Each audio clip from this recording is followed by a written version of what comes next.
ሴኬም በሁለት ተራራዎች መካከል የተመሰረተች ከተማ ነች፣ ገሪዛንና ጌባል በሚባሉ ተራራዎች።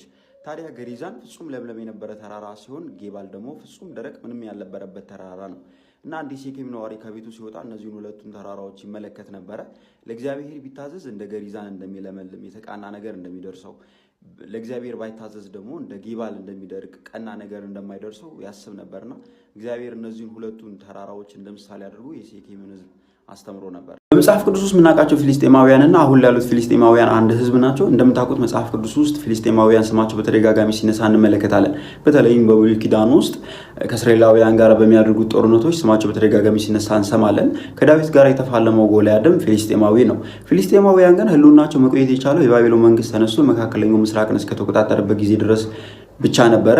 እንደ እስራኤላውያን ሁሉ ፊሊስጤማውያን በባቢሎናውያን ምርኮ ስር ወድቀው ወደ ባቢሎን ተማርከው ነበረ። እስራኤላውያን ግን ጠንካራ የሆነ የማህበራዊ መስተጋብር ስለነበራቸው ተደራጅተው ወደ ሀገራቸው ተመልሰው ነበረ ከ70 ዓመት በኋላ። ፊሊስጤማውያን ግን ተደራጅተው ወደ ሀገራቸው መመለስ ስላልቻሉ በባቢሎንና በተለያየ አካባቢ ተበትነው ሊጠፉ ችሏል።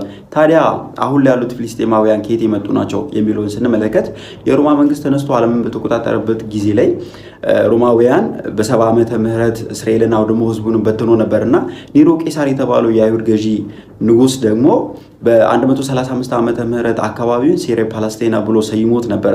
ህዝቡንም ደግሞ ከግሪክ፣ ከግብፅ፣ ከአረብ አካባቢ ተወጣጡ የነበረውን ህዝብ ነው ፊሊስጤም ብሎ የሰየሙት እንጂ ትክክለኞቹ ፊሊስጤማውያን ክርስቶስ ከመምጣቱ ከ500 ዓመት በፊት ነበረ በባቢሎንና በአካባቢው ተበትኖ የጠፉት። እናንተ ደግሞ ስለ ፊሊስጤማውያን የምታውቁትን ሀሳብ በኮሜንት ሴክሽን አስፍሩ። ፎሎ ማድረጉን እንዳትረሱ።